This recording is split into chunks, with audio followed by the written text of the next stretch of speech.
Police Service confirmed the arrest during a press briefing earlier today, addressed by Deputy Commissioner of Police DCOP Lydia Donko. She stated that the arrest was carried out after an official complaint was lodged by Gihok Distilleries as a company. They lodged this official complaint that led to the arrest of Maxwell Kofi Jumah. Take a look at this. Mr. Maxwell Kofi Jumah was arrested based on a complaint that was, or a petition that was submitted to us by the Gihok Distilleries Company Limited. We received a petition to the effect that some vehicles which were the property of that company had been stolen by the said Maxwell Kofi Jumah. Warrants for arrest was properly secured, and that was the basis for which he was arrested, and he's in our custody at the CID headquarters and is assisting with investigation. I must mention that as at this afternoon, we have retrieved 3 vehicles. So the said vehicles that were stolen by him have been retrieved. So he's really assisting us with the investigation, and then we will take it up from there. Also, that's the CID giving updates on the arrest of Maxwell Kofi Jumah. What do you see behind me? I'm going to put out on the screen right now. These are the state-owned enterprise. Gihok is a state-owned enterprise. Okay, and you recall the president, John Dramani Mahama, had cause to question why the company was making losses because, you know, when Ghanaians are happy, we drink. When we are sad, we drink. And so if there's a company that's in that industry, it certainly would be having questions to answer why it's posting some losses. But according to the state-owned, that's the SIGA, the State Interest Governance Authority, that's the source of this information you're seeing there. These companies posted profit between 2019 and 2023. Power Authority, ESLA PLC, Ghana National Gas Company, Ghana Infrastructure Investment Fund, the State Housing Company, TDC, Tema Development Company, they all posted profit within this period. And the figures you see there, 197.6 million within 2019. Power Authority posted this profit, and then also we saw Ghana Gas, and it follows in that order. But you don't see Gihok, and I'm going to show you the fortunes of Gihok. At least from what we got to know between 2022 and 2023, this is the loss. They actually posted a loss of 25.1 million cedis in 2022. And then also that loss increased to 25.5 million cedis in 2023. So this is not a company that is doing too well. Okay? Yeah, and that's why questions have been raised as to how all of these decisions taken by the former CEO, Martin. Let's go on to Zoom right now. Adam Senano is the co-chair of the Citizens Movement Against Corruption. Mr. Senano, appreciate your time. This is a matter you've been following quite closely because this news of Maxwell Kofi Jumah, the former CEO, taking vehicles, had been in the news for quite a while. Until now, we're hearing that Gihok, as a company itself, then petitioned the CID. It's upon that an arrest has been made. They've retrieved 3 of the vehicles, and some of which we're going to show on the screen as we go on. Some of the vehicles that have been retrieved from him. I mean, this is a company that is not doing too well. The former CEO takes a vehicle. Upon leaving office, he has to take the CID to go and retrieve the vehicles. I mean, how does all of this strike you? Under normal circumstances, things like this should happen. I mean, when an entity is loss-making, the rules of engagement, of rewards, everything gets affected because you are looking at the bottom line, which is supposed to be profit. And so the entity in a normal thing will take into cognizance the fact that we've made losses. And if you're the chief executive, usually you want to show that you are demonstrating leadership and responsibility. And so certain entitlements, you may want to cut down on that. Substantively, in my mind, the thing is what kind of assessment was done for that vehicle to be priced and given away at that, cost. Usually, if I'm right, the public sector uses assessors, from STC, and other professionals. So the question is, was there proper assessment done before they determined that to be the price or the value of that vehicle after, and I don't know whether you're talking about 2024, which will make it just after 5 years. So it's not really that it's a 10-year-old car, which can be, and sometimes, you know, they do this 10-year cycle where they it's like you are writing down the value of the asset. So there are questions to be answered. A question is, what are the internal systems for assessing such vehicles? Because it's unlikely that a five-year-old vehicle will be that low in terms of value. Again, if you're the chief executive of an entity which is loss-making, what is your responsibility to ensuring that the bottom line of profit has been gained? And if there was no profit, right, what is the implication for all the other pecs that you have? I think those are questions we should be asking the entity in terms of the systems in place. The CID is still investigating this matter, and the details as we had it today. He's been granted bail. I mean, you are neck deep into anti-corruption. I mean, how does all of this look like from the optics perspective, essentially? Honestly, it doesn't look good. It doesn't look, the optics are very bad. The optics are bad. We shouldn't have situations where loss-making entities are giving dash-away vehicles, etc. That shouldn't be happening. It should not be the case that a 5-year-old vehicle can be priced next to virtually nothing. I mean, the values you're talking about, 400,000 equivalent down to 14,000. That's not even 10% of the original value in a 5-year period. That's not likely to happen under normal circumstances. So it raises serious questions of accountability. And definitely we need to ask the entities who was responsible for the assessment. And I think the chief executive himself should be questioned, because if you're making losses, on what basis do you take such decisions? Right. I appreciate your thoughts on this. Adam Sonano is the co-chair of the Citizens Movement Against Corruption. Thank you for joining us here on Ghana Tonight. Now let's stay with the CID of the Ghana Police Service. Director General of the Criminal Investigations Department, DCOP Lydia Donko, again at the same press conference indicated that investigations into the operations of Akunta mining, owned by Ashanti Regional Chair of the New Patriotic Party, Bernard Entry Buesiakon, that's coming up next here on Ghana Tonight. Chairman Wontumi, ongoing. She's saying one other person has also been arrested in relation to this same matter of Akunta mining. Take a look. That case is also actively ongoing. Chairman Wontumi has visited us a couple of times. He's also actually supposed to be coming back to us sometime this week. Unfortunately, he was ill. His lawyer submitted a letter to us that he was ill, and I believe he's now okay, because we have communicated to them that he should be seeing us this week, and they have responded. So that investigation is also actively ongoing. I must mention that he's not the only one we've arrested or we are investigating. There are a number of people that we are considering persons of interest. Last week, for example, he had a partner, one Akwoku, who was part of the investigation to do with Akunta mining. He was also arrested here and detained.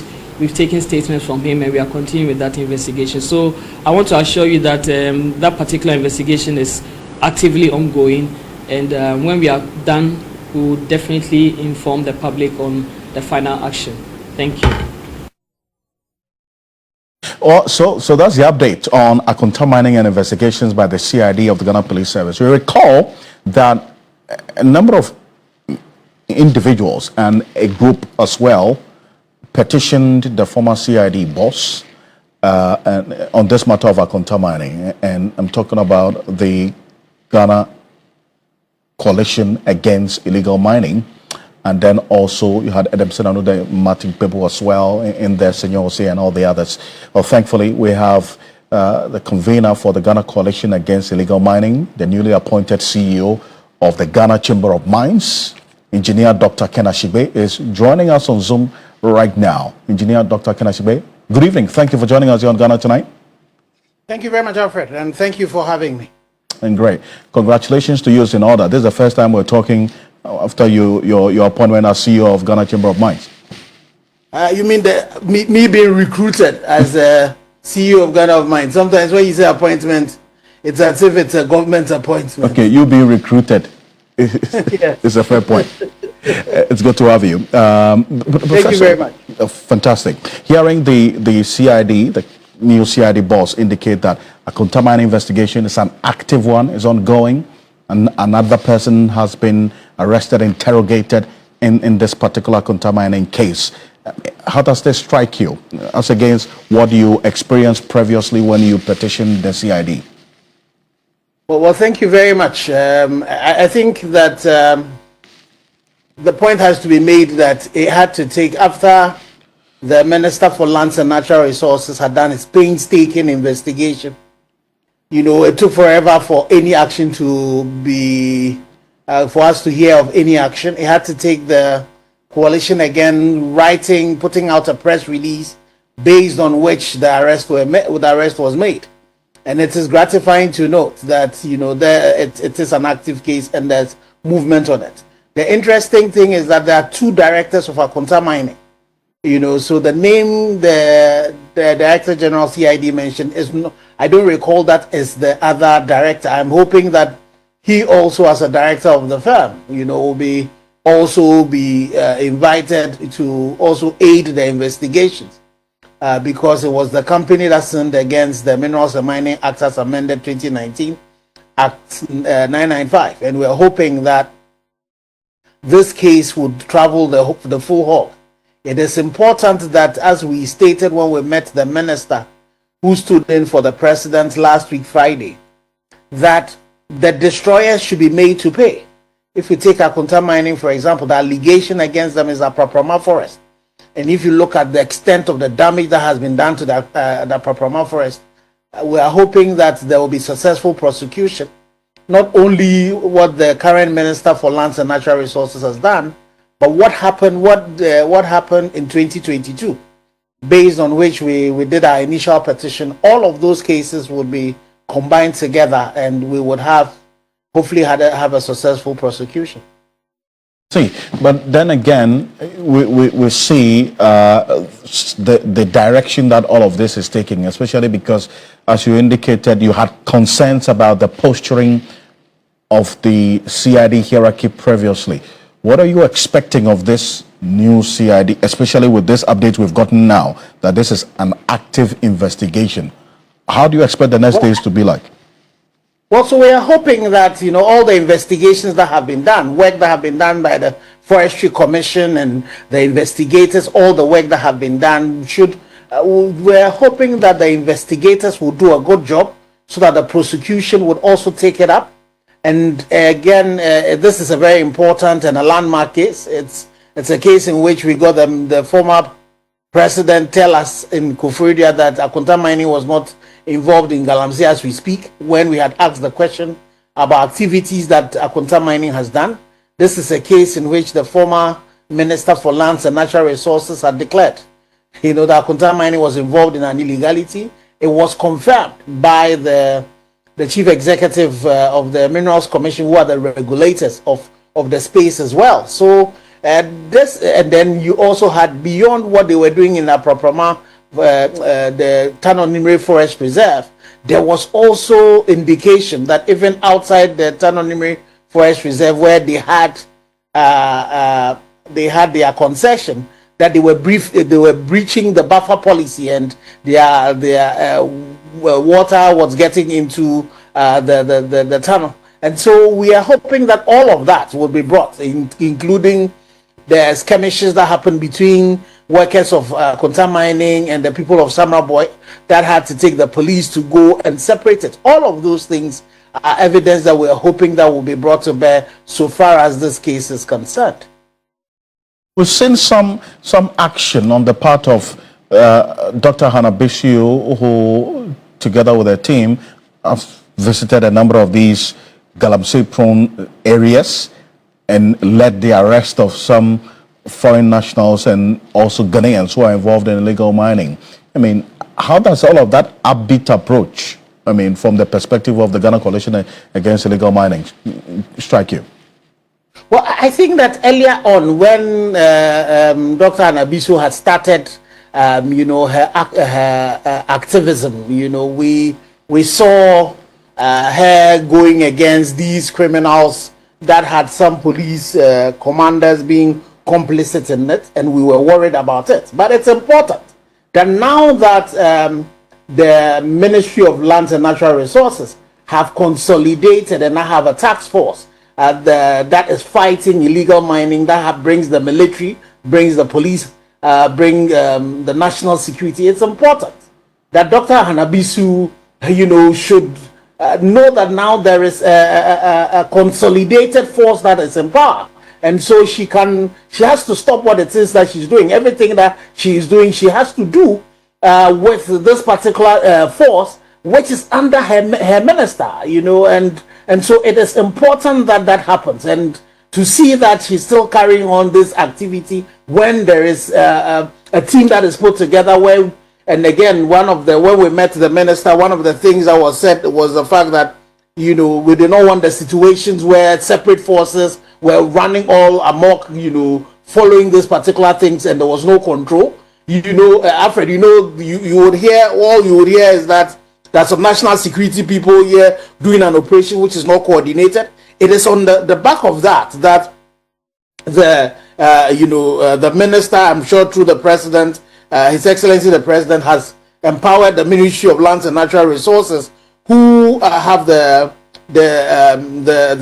responsibility of dealing with this particular issue. So I think that Honorable Anabisu should now focus on her mandate, the mandate that have been given to her to manage this particular fund, and allow the forces of state, those who are empowered by her minister, to actually do the work that they're doing. Otherwise, this thing where we have multiple people doing it, it's not in the right direction. And I remember when we went to meet up with the minister, all the feedback that was given to us in terms of the work that was being done, you could see that the NEMOS, the force that had been put together, was a very coordinated thing. It's something that was happening between the IGP, the CDS, the National Security Coordinator, and all of them. So it is important that she focuses on the task, that because now there is a team, and all of us would expect that this team would do the right thing.